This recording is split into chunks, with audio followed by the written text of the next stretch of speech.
Masayang araw mga ka-PL! Nako, nakahanap na ng katapat si Senator Tota Sotto, mga kababayan.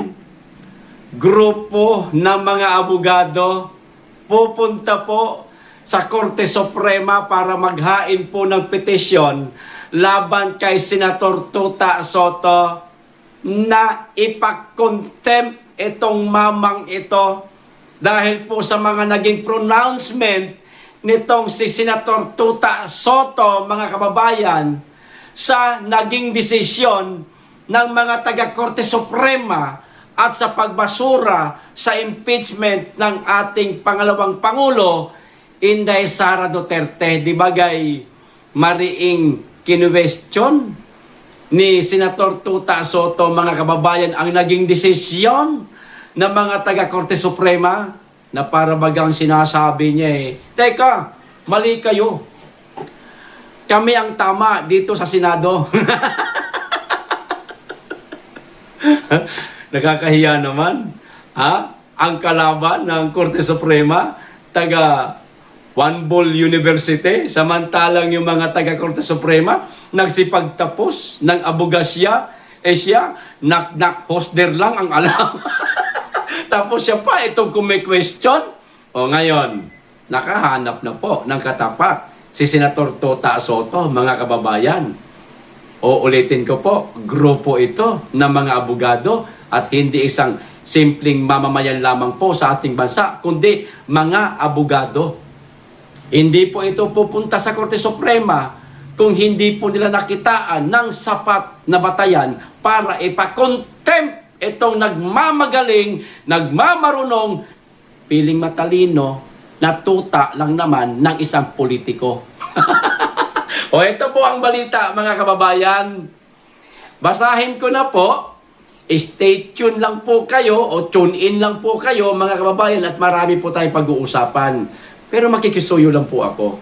Dahil naka-shadow ban po kami ngayon, mga DDS vlogger. Hindi po nagno-notify sa inyong telepono ang lahat ng mga uploads namin. Baka pwedeng paki-like at paki-share naman po para malaman po ng ating mga kababayan na nakahanap na po ng katapat si Tota Sotto at ipapakontempt na ito sa lalong madaling panahon, mga kababayan. Okay, maraming salamat po. Makikisuyo lang. Nakashadow ban talaga kami ngayon. Maraming salamat po ulit. O eto na ho, pasensya na.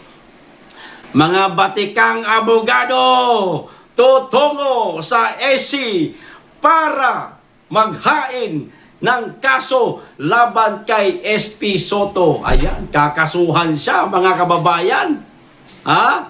Inihayag ni Attorney Ferdinand Topacio na nakatakdang magsampah ang isang grupo ng mga abogado ng petisyon sa Korte Suprema upang ipakontempt si Senate President Vicente Tota Sotto III dahil sa umano'y mga pahayag nito laban sa hudikatura, mga kababayan. Nagmamagaling kasi. Feeling nakapagtapos kasi ng abogasya One Ball University galing, tapos questionin ang mga taga-Korte Suprema na para bagang sinasabi niya na mas magaling pa siya sa mga nagsipagtapos ng abogasya. Sino ka, Tota Sotto, para questionin ng ganon ang taga-SC? Nakakahiya naman, sir. Naging Senate President ka lang, feeling mo mas matalino ka na, hindi mo nga maipaliwanag ng maayos ang tungkol sa problema dyan sa West Philippine Sea. Pinakakain ka nga ng alikabok ni Senator Rodante Marcoleta. Eto pa, ayon kay Topacio, lumampas na raw sa saklaw ng simpleng opinyon ang ilang naging pahayag ni Sotto at maituturing umanong hindi paggalang sa Korte Suprema na isang mahalagang institusyon ng pamahalaan, mga kababayan. Lahat tayo mapapolitiko ka man o hindi, ang pinakatakbuhan o huling alas nating lahat pagdating sa pakikipaglaban patungkol sa usaping batas o legalidad, Korte Suprema. Korte Suprema kasi nga ito ang pinakamataas. Pero kini-question ni Soto at tila inaalisan niya po ng kredibilidad at kapangyarihan itong Korte Suprema. Sila itong tunay nakakaalam patungkol sa usaping legalidad, lalong-lalo na sa impeachment ng ating pangalawang Pangulo. Yun na naging desisyon nila. Soto, karapatan mong igalang yan.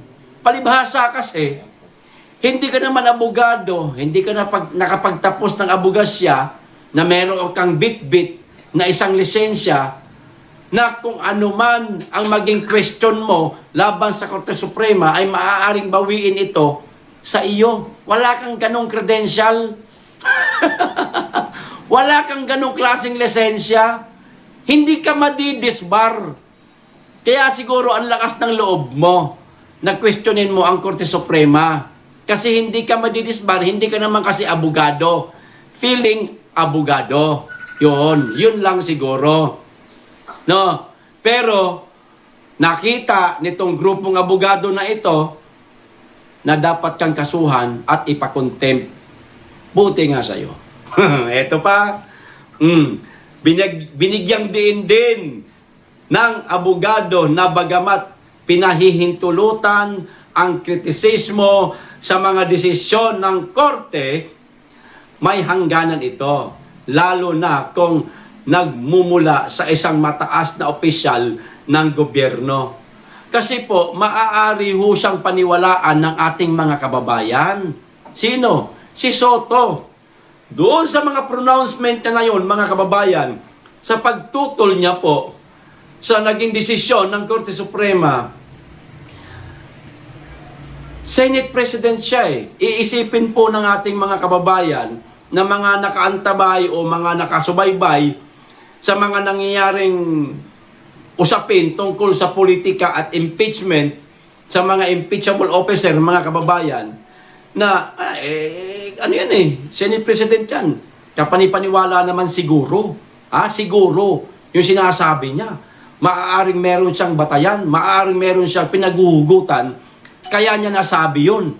So, totoo ang sinasabi ni Soto. Maaaring ganyan po ang magiging reaksyon ng ating mga kababayan. Kahit na mali po ito, kung talagang sisisirin mo pailalim ang mga sinasabi ni Tuta Soto. Nakakaalam, itong mga abogadong grupo na ito, o kaya sila, gumawa na po ng aksyon.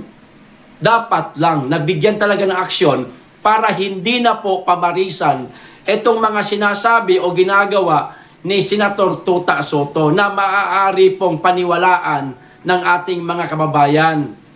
Alam niyo naman po, sa Pilipinas, mga kababayan, lalo na kapag ka-Inglesero, yung magaling mag-fluent ng Ingles, lalo na kung napakagaling ko mag-Ingles, pero ang totoo bobo, papaniwalaan po yan ng ating mga kababayan. Sa Pilipinas, isa na ho yan sa mga tinitignan ngayon. Kapag ka-Inglesero ka, matalino ka, pero hindi po lahat ng mga nag-i-Ingles matalino. Marami dyan, mga mambabatas, nasa Senado, nasa House of Representatives, nagsisipag-English yung mga yan. Matalino ba? Abay, karamihan po dyan, bobo.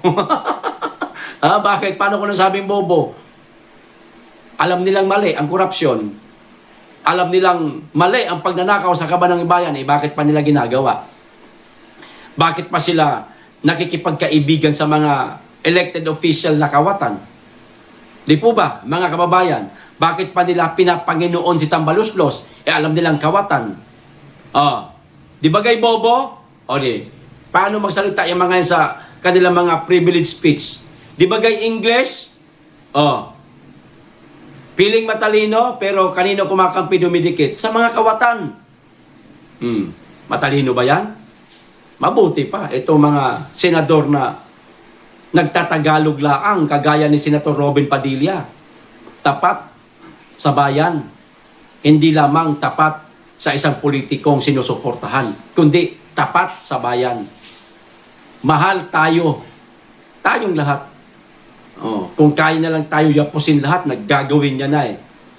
Kaso hindi niya kaya. Kaya ipinapakita niya ang kanyang pagmamahal sa atin sa kanyang mga trabaho. Di ba?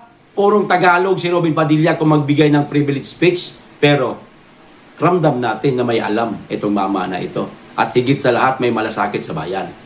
Ito pa. May hangganan ito, lalo na kung nagmumula sa isang mataas na opisyal ng gobyerno na inaasahang magtataguyod ng respeto sa mga sangay ng Estado, mga kababayan. Mga batikang abogado tutungo sa AC para maghain ng kaso laban kay SP Soto. Tapos, ang maliligayang araw mo, Tuta Soto. Nakahanap ka rin ng katapat, buwa ka ng naka. Ayos! Ito pa isang balita, mga kababayan.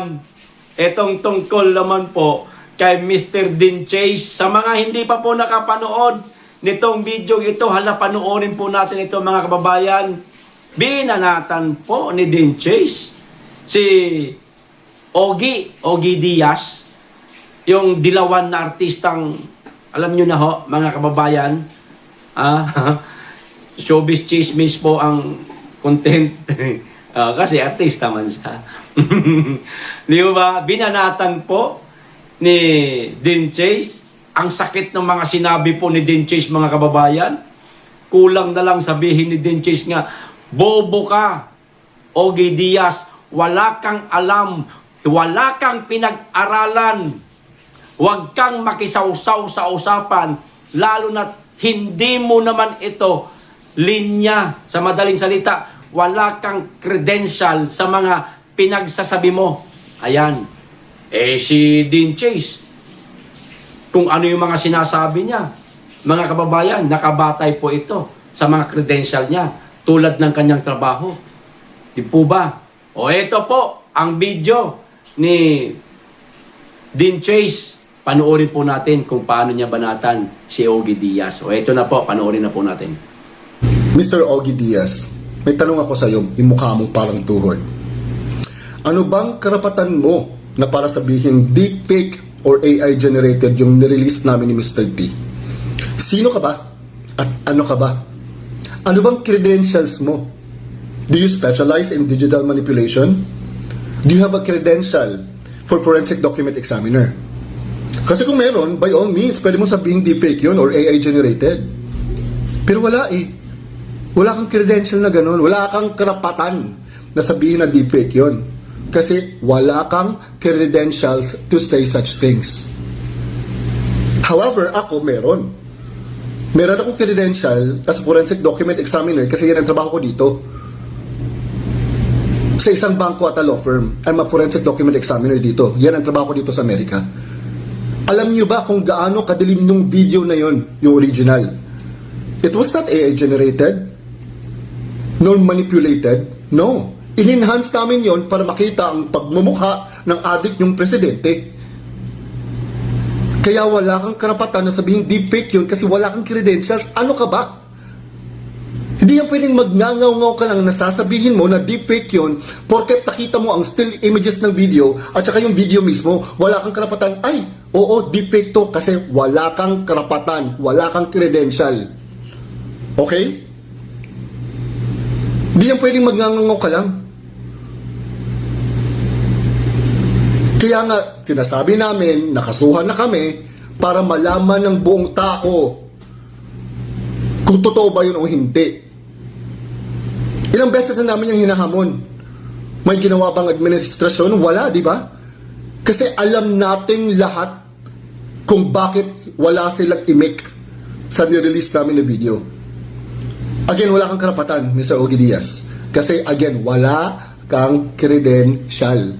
Wala kang karapatan. Example ha, may nakita ka tao, may bukol.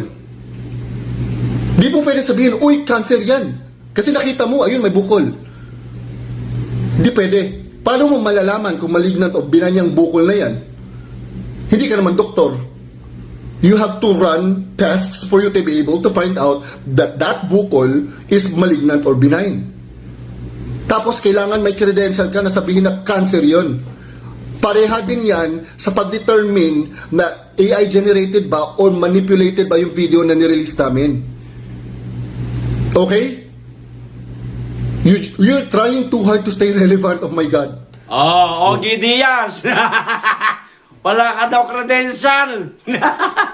Wala kang karapatan na punain yung bidyong ipinakalat ni Dean Chase dahil hindi mo alam kung paano nila ginawa yun. Napakadilim di umano sobra nung original video na yon na gumagamit ng damo itong si Bangag. Napakadilim nun. In-enhance lang nila. Hindi mo maintindihan kasi ibig sabihin ng enhance. In-enhance yun. Nagmumukha siyang AI kasi ganito. Madilim. Kinakailangan mo siyang i-enhance. Ngayon, itong video enhancer application, ititrace niya yung mga tao, yung korte ng katawan ng tao. Palilinawin niya, bagamat maitim yung background. Kasi ang focus ng enhancer video application na yan, maklaro yung mukha, yung katawan ng tao kung ano ang ginagawa. At yun nga ang nakita. Sumusoso yung isang mama, di umano, tapos pagkatapos niyang sumoso, tumayo, humawak ng pipa at humithit ng damo. Hindi mo kasi maintindihan eh. Akala ko ba nasa showbiz ka? Alam mo yung mga ganitong klaseng kalakaran na ang showbiz ay napakaraming gumagamit ng droga. Di ba mga kababayan?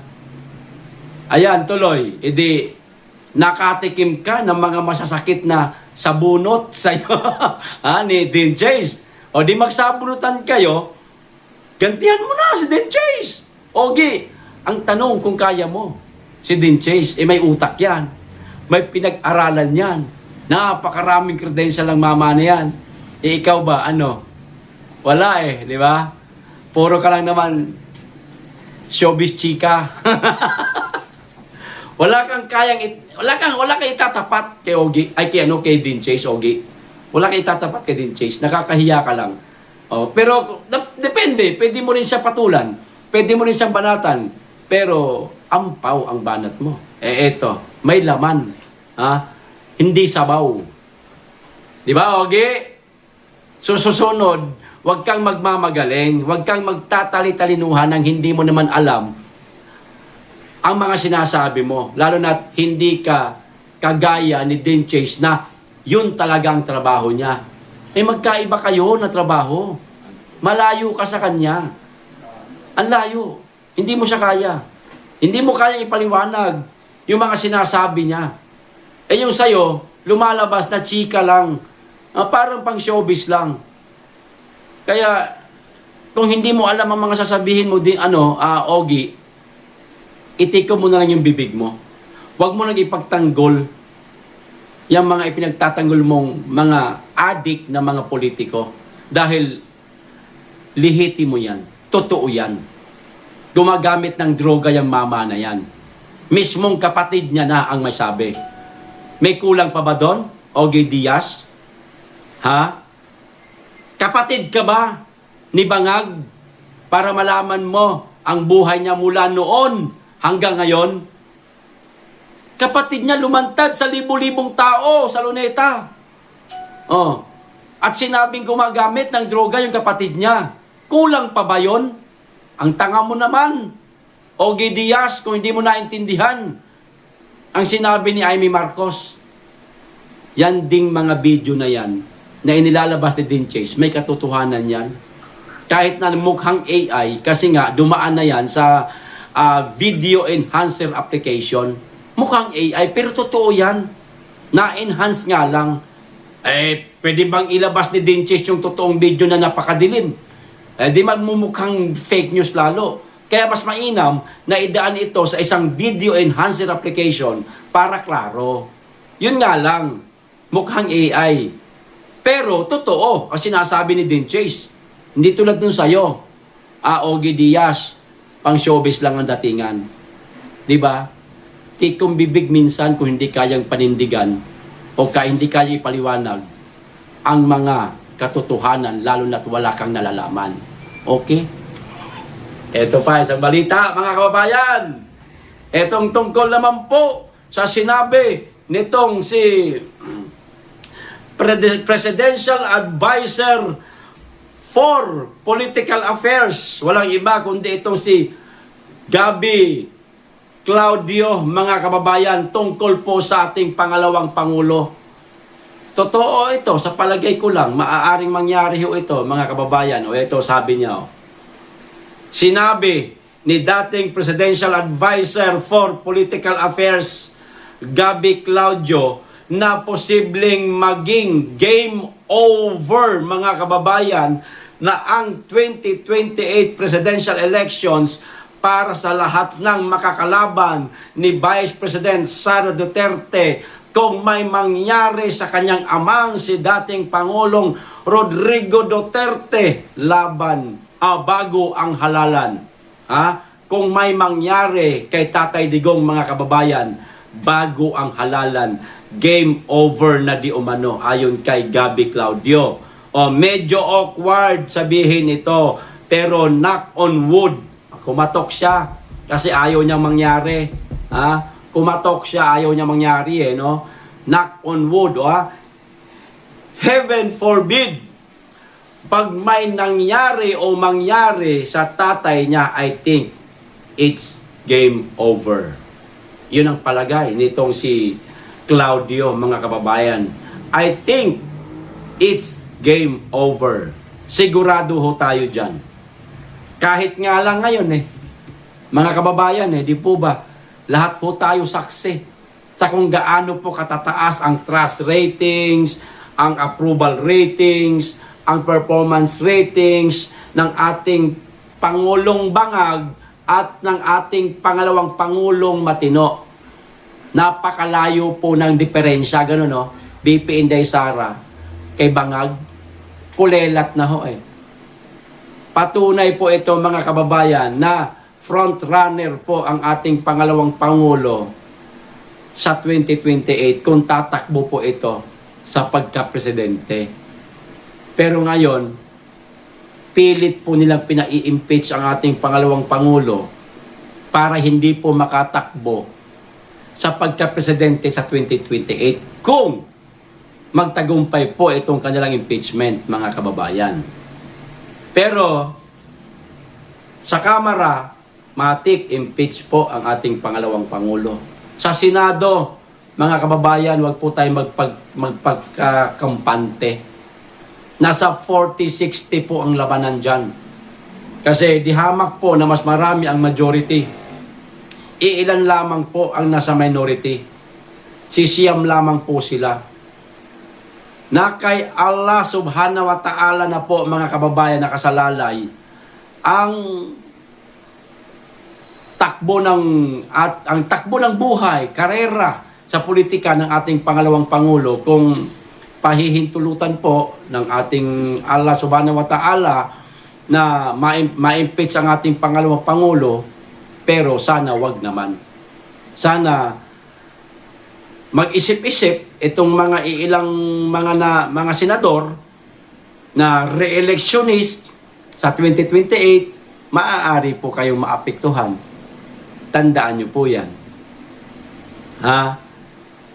Hindi kayo mananalo sa 2028 kung boboto kayo sa impeachment sa pangalawang Pangulo. Isipin nyo po, karera nyo sa politika o tatanggapin nyo na lang ang pagkatalo nyo sa 2028. O, ganun lang naman yan. Meron kayo isasakripisyo sa dalawa.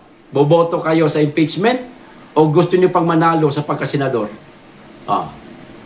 Iboboto nyo to impeachment, boboto kayo. Isasacrifice nyo po ang pagiging senador ninyo. O ngayon, kung gusto nyo pang maging senador, huwag kayong bumoto sa impeachment sa pangalawang pangulo para manalo pa ulit kayo sa susunod na halalan. Ganun lang kasimple. Meron kayong isasakripisyo dyan sa dalawa na yan. Di ba, mga kababayan? Game over. Kung maituturing nitong si Claudio, kung sakasakali na mabawian ang buhay ang ating Tatay Digong sa Dahig, Netherlands. Pero ngayon, andyan ang ating Tatay Digong sa Dahig, buhay na buhay. Pero ang ating pangalawang pangulo, frontrunner pa rin, hindi po bumababa sa survey. Hindi po bumababa ang kanyang mga ratings. Tumataas pa nga.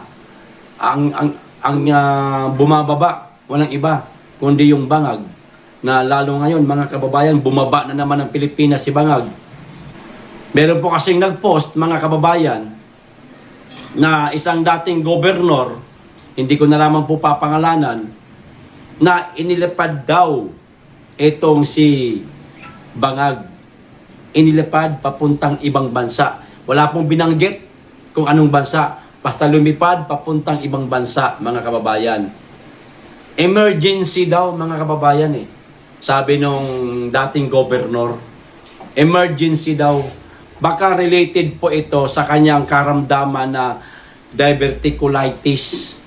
Baka kinakailangan na talagang operahan o baka naoperahan na kasi nga 'di ba nakita natin ng mga nakarang araw na mayroong litratong kumakalat sa social media na bukol, mayroong bumubukol sa kanyang kaliwang bahagi ng tiyan sa baba, which is doon yung tinutukoy ng kanyang sakit na diverticulitis. Di ho ba? Pero ngayon, emergency daw. Inilipad papuntang ibang bansa. Itong mama na ito. Hindi natin alam. Baka related ho ito sa kanyang sakit. Kinakailangan na talagang, ano ba dapat gawin? Hindi naman kasi tayo doktor eh. Kung ako sa doktor, injeksyonan ko na lang siguro yan para Wag naman. Hoy! Pag ganon! Magkasala tayo niyan, bawal! Bawal yan! Di ba? Hindi, agad na lang. Siya na lang mismo sumurrender. Bigtiin niya. Sorry. Pero mga kababayan, biro lang mo yun. Mga kababayan, ganyan na po ang kalusugan ng ating presidente.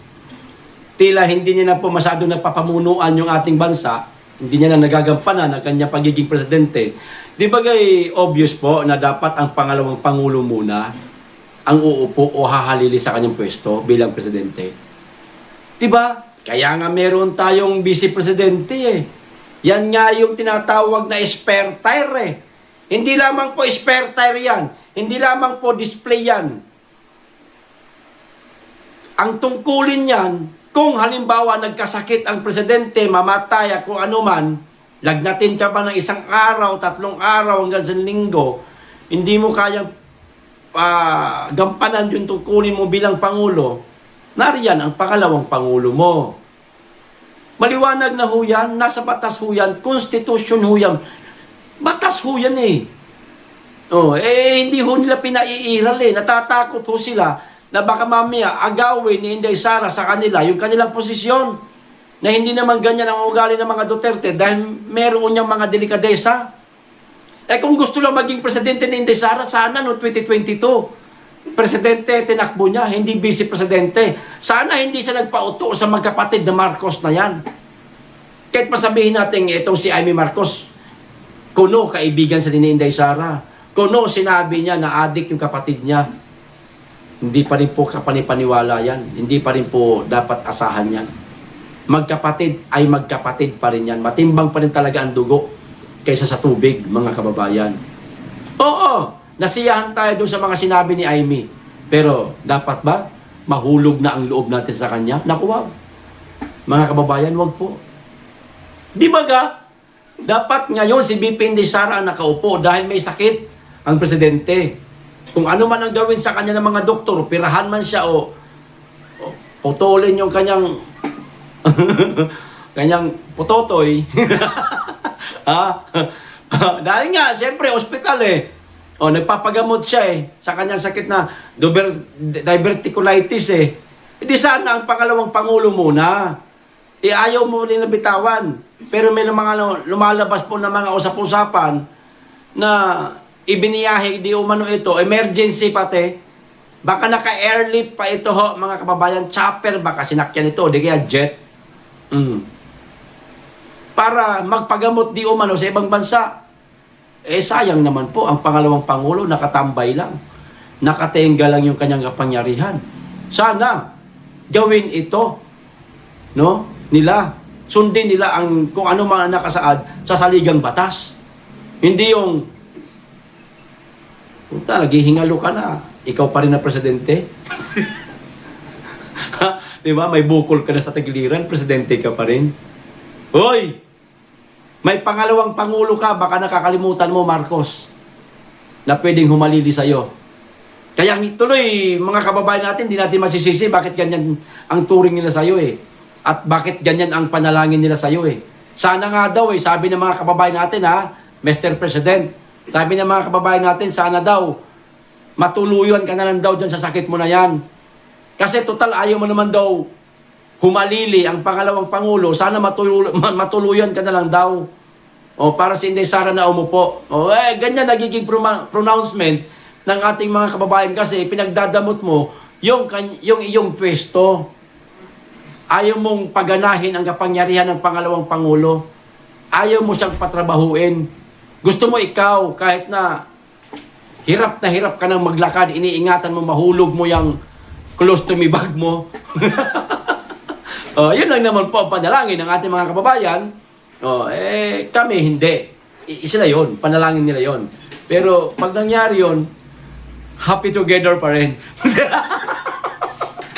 Okay, hanggang dito lang. Maraming salamat. Mag-iingat kayo lagi at higit sa lahat. Mahalin natin ang Pilipinas.